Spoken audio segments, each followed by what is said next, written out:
tarde a todos. Cumprimentando os membros da mesa, eu passo à exposição já em benefício do tempo. O professor Marco Aurélio, como ele comentou, a gente debate esse assunto já faz bastante tempo, nem sempre concordamos, mas o importante é que continuamos debatendo. Ele plantou para mim, pavimentou a rua para eu começar a falar do impacto dos tratados internacionais brasileiros sobre essa discussão envolvendo o artigo 74. Hoje, essa discussão que a gente vai ter agora se tornou ainda mais relevante, com a publicação mais cedo da Lei 12.865, que trouxe um regime especial de pagamento para as empresas que discutem esse tema e que resolverem desistir das suas discussões, desistir dos seus processos e quitar o valor envolvido na disputa. Então, já era uma regra esperada no mercado, que a qualquer momento seria publicada, e hoje, finalmente, a lei foi editada e, portanto, as empresas que discutem isso aí na última década agora vão se ver diante da decisão de se aderem ao programa especial de quitação. Eu não falo em parcelamento, porque é possível tanto o pagamento à vista quanto o parcelamento do montante devido. Então, hoje, as principais empresas brasileiras estão aí e estarão, o prazo para adesão ao programa é agora dia 29 de novembro, então, durante outubro e novembro, boa parte das maiores empresas brasileiras estará às voltas com a adesão ou não a esse programa, e boa parte do processo decisório vai passar pela análise de questões como a que a gente vai ver na sequência, porque muitas dessas empresas estruturaram as suas operações no exterior em jurisdições, em países que têm tratados celebrados com o Brasil, na expectativa de que a existência do tratado seria um bloqueio à aplicação do artigo 74, seria um bloqueio à aplicação da regra de tributação de lucros no exterior brasileira. Então, dependendo do tratado e dependendo do dispositivo do tratado que está sendo aplicado, existe uma maior ou menor segurança quanto ao bloqueio do artigo 74. Então, hoje, vai ser necessário uma análise de mérito a ser feita pelas empresas em função das suas estruturas e dos tratados sendo utilizados, porque, eventualmente, pode ser que determinado débito que era relacionado a uma operação que utilizava o tratado X seja quitado, enquanto o outro débito, que se baseou num outro tratado com outro país, continue sendo discutido com a Fazenda. Então, essa análise de mérito de cada uma das situações das empresas vai estar agora na ordem do dia. Eu tenho aqui a estrutura que a gente vai seguir na apresentação. Uma pequena, talvez um comentário preliminar, só para aqueles que não são tão afeitos aí aos tratados internacionais. O Brasil celebra tratados internacionais sobre a tributação da renda e do capital desde a década de 60. O primeiro tratado brasileiro entrou em vigor em 1967, foi o tratado celebrado com o Japão, e embora a gente tenha o hábito de se referir a esses tratados como tratados contra a dupla tributação, essa é uma terminologia já há bastante tempo em desuso internacionalmente.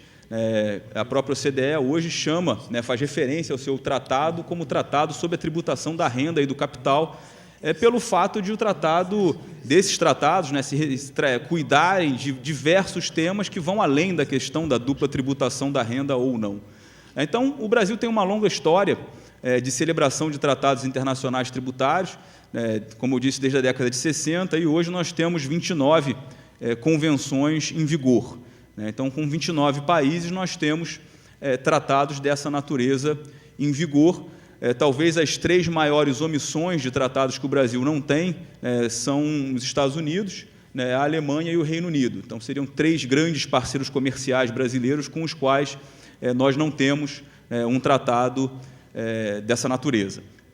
Então, como eu tentei dizer no início, o que a gente pretende quando cuida do assunto do artigo 74 no âmbito das convenções é definir se, dentre esses 29 tratados brasileiros, existem alguns, ou se todos, né, poderiam bloquear a aplicação do artigo 74 da MP 2158. Como o professor Marco Aurélio comentou, a gente está aí na véspera de uma mudança, né, de sistema, né, então se espera aí para qualquer momento uma nova MP que vai, né, mudar completamente a sistemática do artigo 74, mas ele continua sendo o que nós temos em vigor hoje. Tá? E eu separei aqui nesse slide os principais argumentos que são utilizados, né, com base nos tratados brasileiros. E o primeiro deles seria aí a aplicação do artigo 7º dos tratados. O tratado brasileiro, e esse é um ponto interessante de ressaltar também, em termos de tratados internacionais, existem dois grandes modelos de tratado, né, que é o modelo da OCDE, que é a Organização de Cooperação e Desenvolvimento Econômico, e o modelo da ONU. Tá? Então, são os principais modelos de tratados internacionais. E os tratados brasileiros, eles têm mais ou menos a estrutura do modelo da OCDE, com diversos dispositivos típicos do modelo da ONU.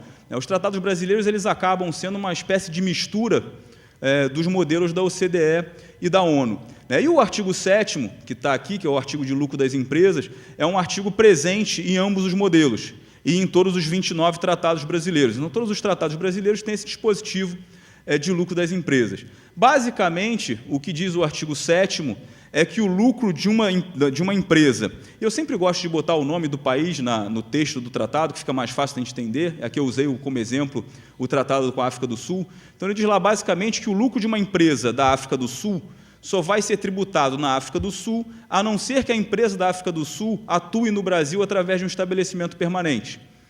Tá? Então, basicamente, o que essa regra diz a não ser que a empresa da África do Sul tenha uma presença, né, tenha um estabelecimento no Brasil desenvolvendo aquela atividade, né, a não ser nessa situação, o lucro da empresa da África do Sul só pode ser tributado na África do Sul. Tá? Essa é a regra do artigo 7º. Com base no artigo 7º, né, se argumenta que o artigo 74 não poderia ser aplicado em nenhuma das situações nas quais o Brasil tem um tratado internacional em vigor. Então, o argumento principal o artigo 74 ele nada mais faz do que tributar no Brasil o lucro da empresa situada fora do Brasil. Tá? Então, aplicando o artigo 74, se argumenta que o Brasil, nos 29 casos em que nós temos um tratado, não poderia aplicar o artigo, porque, dentro da perspectiva do texto que a gente leu ainda há pouco, né, é como se o Brasil estivesse tributando aqui o lucro da empresa lá de fora. Esse é o argumento, né, dos contribuintes, né, que foi reconhecido, né, teve a procedência reconhecida pelo Conselho Administrativo de Recursos Fiscais em 2 casos. Tá? Então, em 2 casos, e vocês me perdoem se eu uso aqui números de acordos em vez do nome dos casos, né, porque a gente, em tributação internacional, normalmente faz referência ao nome dos casos, mas, mais de uma vez, eu já tive problema com clientes que ficaram insatisfeitos com o seu nome sendo associado a casos julgados no Conselho. Então, hoje em dia, eu faço referência ao número do acórdão, que me poupa telefonemas desagradáveis depois. Então, em 2 casos, né, que estão citados ali, o Conselho se posicionou favorável a essa interpretação dos contribuintes. A Fazenda tem uma interpretação distinta. Né? A Fazenda argumenta, como o professor Marco Aurélio comentou antes, de que, na verdade, o Brasil não está tributando o lucro da empresa não residente, não está tributando o lucro da empresa da África do Sul. Ele está usando o lucro da empresa da África do Sul como um critério para atribuir lucro à empresa brasileira. E, portanto, o que o Brasil está fazendo é tributando o lucro de uma empresa brasileira. E se essa atribuição de lucro à empresa brasileira é legítima ou não, você vai ter que definir constitucionalmente no Brasil. E aí você entra em toda a discussão a respeito do conceito de renda, né, se existe disponibilidade da renda ou não, mas seria uma discussão doméstica constitucional e não uma discussão de tributação internacional. Com base nisso, na boa parte dos casos no Conselho que apreciaram a matéria, se sustentou que o tema não estaria no âmbito do artigo 7º, que foi esse que nós vimos há pouco, e sim no âmbito do artigo 10, que é o artigo que cuida da tributação de dividendos, que nós vamos ver na sequência. Existem, vocês percebem aqui, um número maior de decisões favoráveis a essa interpretação no âmbito do Conselho Administrativo de Recursos Fiscais. Um dado interessante é que, junto com a Convenção Modelo da OCDE e junto com a Convenção Modelo da ONU, você tem os comentários feitos pela OCDE e pela ONU ao seu modelo de tratado. Tá? E nos comentários da OCDE, ao seu modelo de tratado, a OCDE diz expressamente que o artigo 7º ele não serviria, né, para impedir tributações como a que o Brasil pretende fazer no artigo 74. Então, da perspectiva da OCDE, comentando o seu próprio modelo de tratado, regras como a brasileira não seriam contrárias ao tratado.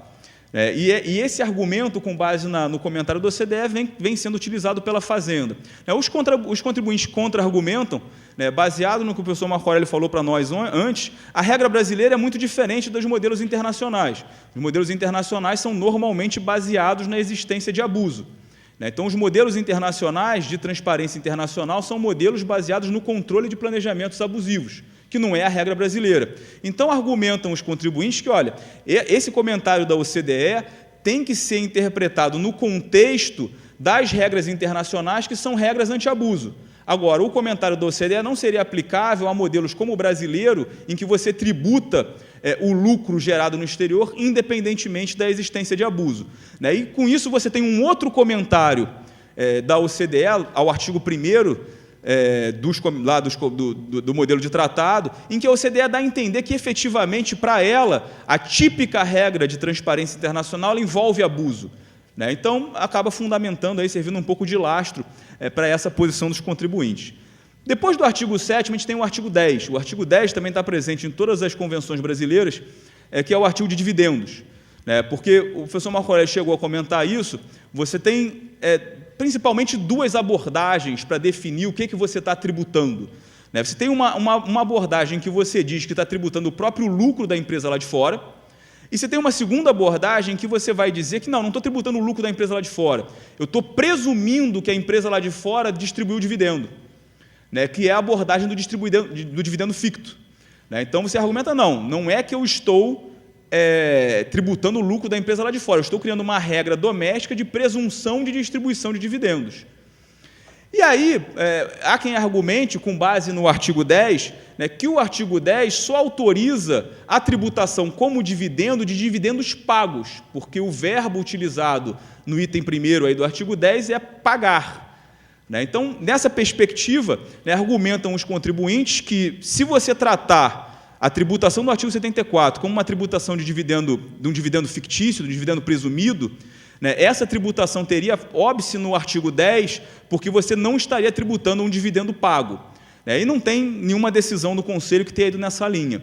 A Fazenda contra-argumenta, como eu disse antes, a Fazenda normalmente, no âmbito do Conselho, qualifica esse tipo de pagamento no artigo 10, ela analisa a questão do dividendo pago, e que diz a Fazenda que não, o artigo 74 criou uma presunção legítima de pagamento. Então, na visão da Fazenda, e essa foi uma visão que prevaleceu nesses acordos que estão mencionados ali, o que ocorreria era que você teria uma presunção legítima de pagamento de dividendos no artigo 74. O comentário do OCDE não trata desse assunto. Um outro dispositivo que é muito utilizado, e eu vou passar rápido por ele, porque ele basicamente não é aplicável, é o item 5 do artigo 10.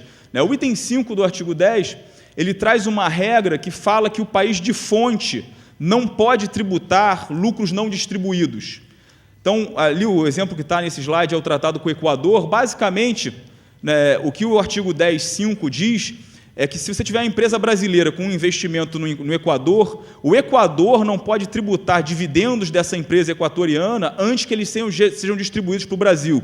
Mas, como o artigo fala em rendimentos não distribuídos, muita gente tenta, de alguma maneira, subverter a lógica do artigo 10.5 e dizer que ele bloquearia o artigo 74, o que, a meu ver, é uma interpretação equivocada. O artigo 10.5 não apareceu em nenhum caso, e a OCDE, também lá nos comentários, claramente vai dizer que o artigo 10.5 não se presta a bloquear regras como o artigo 74. Depois do 10.5, a gente tem um caso que talvez seja um dos mais interessantes, que é o artigo 23. O artigo 23 dos tratados brasileiros, ele é o artigo sobre regras para evitar a dupla tributação. Então, o artigo 23 é o artigo que vai cuidar da aplicação do crédito do imposto pago no exterior ou do direito da isenção do rendimento gerado no exterior. Então, o artigo 23 de alguns tratados brasileiros, Espanha, Áustria, Índia, Argentina, tem uma regra específica de isenção de dividendo. Tá? Então, por exemplo, a gente tem o Tratado Brasil-Áustria.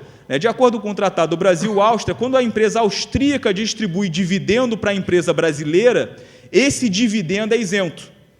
E aí surge um argumento que fala, olha, se o tratado disse que o dividendo distribuído é isento, com muito mais razão, o lucro não distribuído não pode ser tributado. Seria uma espécie de incompatibilidade lógica entre a tributação de um lucro não distribuído quando o lucro distribuído é isento. Isso parece fazer todo sentido. A gente tem algumas decisões favoráveis, 2 decisões favoráveis referentes ao mesmo contribuinte, em que o Conselho acatou essa interpretação, e até agora é tudo que a gente tem em relação à aplicação desse dispositivo. De todos os dispositivos que a gente viu até agora, esse aqui parece ser aquele que dá maior segurança quanto ao bloqueio do artigo 74. Porque realmente não parece fazer qualquer sentido você tributar lucros não distribuídos quando o lucro distribuído é isento.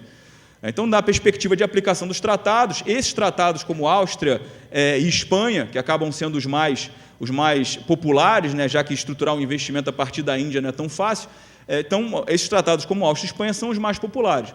Não vai dar tempo para a gente entrar nisso, mas, no final das contas, surge, quando você trata da aplicação desse dispositivo, um outro debate, que é do direito à aplicação do tratado. Que uma coisa é você dizer que esse dispositivo aplica. Aí você tem um segundo tipo de debate que já entra mais no coração das discussões sobre planejamento tributário abusivo, que é que tipo de presença você tem que ter na Áustria para efetivamente te legitimar a usar o tratado com a Áustria. Se eu tiver uma empresa de papel na Áustria, só pelo fato de eu ter aquela empresa de papel, eu estou legitimado a usar o tratado, ou efetivamente eu tenho que ter determinado tipo de substância econômica na Áustria para que se torne legítima a utilização do tratado? Então, essas discussões de utilização do tratado, elas sempre se dividem em 2 discussões. Uma que é qual dispositivo do tratado aplica, e uma segunda discussão que é qual é o nível de substância econômica que eu tenho que ter nas jurisdições para efetivamente legitimar a aplicação do tratado. O último dispositivo relevante dos tratados, também previsto aqui no artigo 23, aqui do Tratado Brasil-República Tcheca, nós temos 3 tratados que proíbem a tributação de lucros não distribuídos. É o tratado com a República Tcheca, é o tratado com a República Eslovaca e é o tratado com a Dinamarca. República Tcheca e República Eslovaca até ontem eram Tchecoslováquia, então, na verdade, era um tratado só com a Tchecoslováquia, que quando os países se desmembraram, o tratado também foi desmembrado em 2. Então, nós temos esses 3 tratados. O tratado com a Dinamarca já foi alterado para excluir essa previsão. Então, o tratado com a Dinamarca, assim que um novo protocolo celebrado entre Brasil e Dinamarca entrar em vigor, o tratado com a Dinamarca não vai estar mais entre as exceções, teremos só a República Tcheca e a República Eslovaca, que não são conhecidas como jurisdições de investimento. Então, você estruturar um investimento estrangeiro a partir da Eslováquia não é exatamente parte da praxe internacional. Nesses casos aqui, parece não haver dúvida. Então, para esses casos em que o próprio tratado ele permite, aliás, ele diz que é proibida a tributação de lucros não distribuídos, parece não haver dúvida de que o tratado efetivamente bloqueia a aplicação da regra doméstica. A discussão que você vai ter é, mais uma vez, de substância, mas bloqueia independentemente do tipo de presença que eu tenha na Dinamarca ou na República Tcheca, ou se exige uma certa substância na minha presença naquela jurisdição. Essa é talvez a grande discussão. Numa solução de consulta interna recente, a própria Receita Federal listou esses tratados entre aqueles que autorizariam o bloqueio ao artigo 74. Então, a própria Receita reconheceu que esses tratados têm regras específicas que deveriam ser aplicadas. A gente também tem um exemplo do inverso. A gente tem um único exemplo, que é o tratado com o México, que expressamente autoriza a aplicação de regras como o artigo 74. Então, a gente tem esses 3 exemplos de tratados que expressamente vedam a tributação automática de lucros não distribuídos, e a gente tem um exemplo único de um tratado, que é o tratado com o México, que expressamente permite a tributação de lucros não distribuídos. Eu vou pular o próximo slide, só para eu encerrar fazendo breves comentários sobre a decisão do Supremo, porque a decisão do Supremo, que o professor Marco Aurélio comentou, ela, de alguma maneira, é um desânimo, né, para todos que militam na advocacia tributária, porque a gente passou aí 12 anos com um caso dessa relevância, né, 10 entre 10 das maiores multinacionais brasileiras têm uma contingência relevante desse assunto, né, e é realmente inconcebível que um tema dessa natureza fique parado 12 anos esperando uma posição do Judiciário. Então, deixando de lado toda a crítica quanto à segurança jurídica que se pode fazer em relação à demora que houve no julgamento desse caso, a gente percebeu, como o Marco Aurélio comentou, a gente não tem ainda os votos, né, tudo que a gente tem são as manifestações orais dos ministros.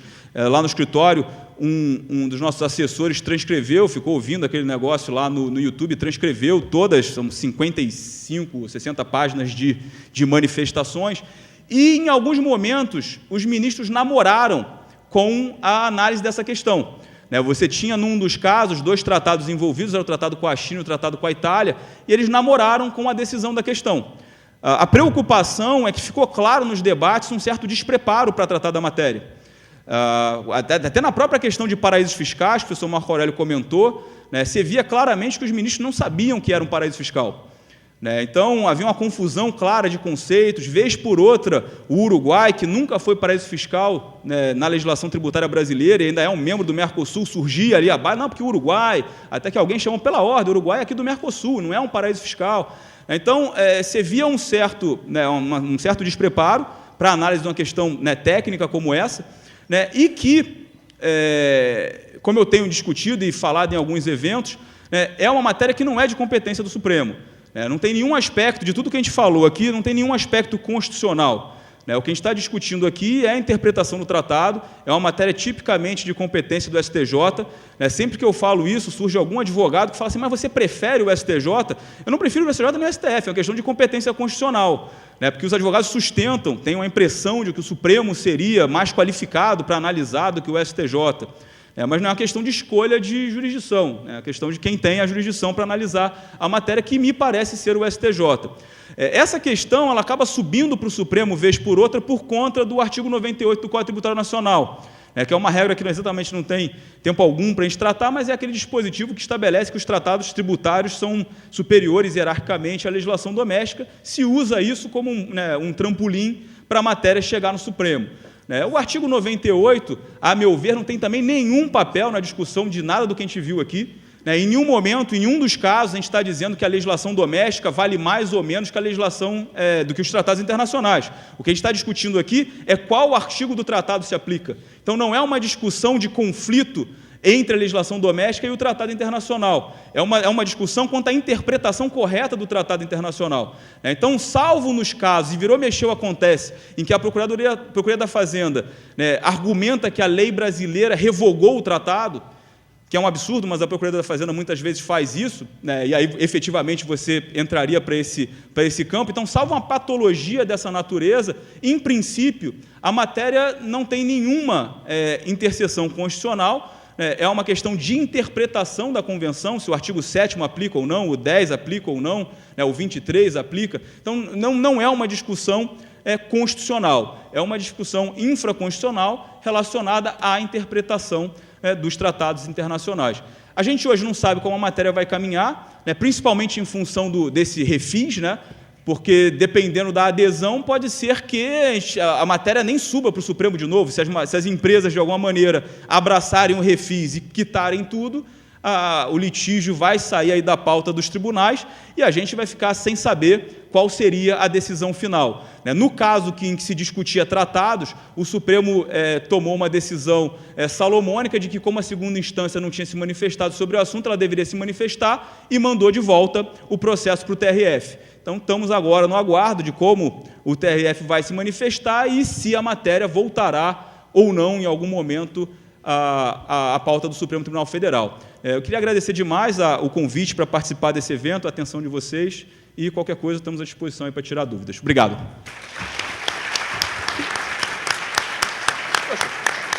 Só uma coisa, um momento marketing que eu já ia perdendo. O professor Marco Aurélio comentou o nosso livro, efetivamente a gente tem um manual de tributação internacional, está aqui, existe.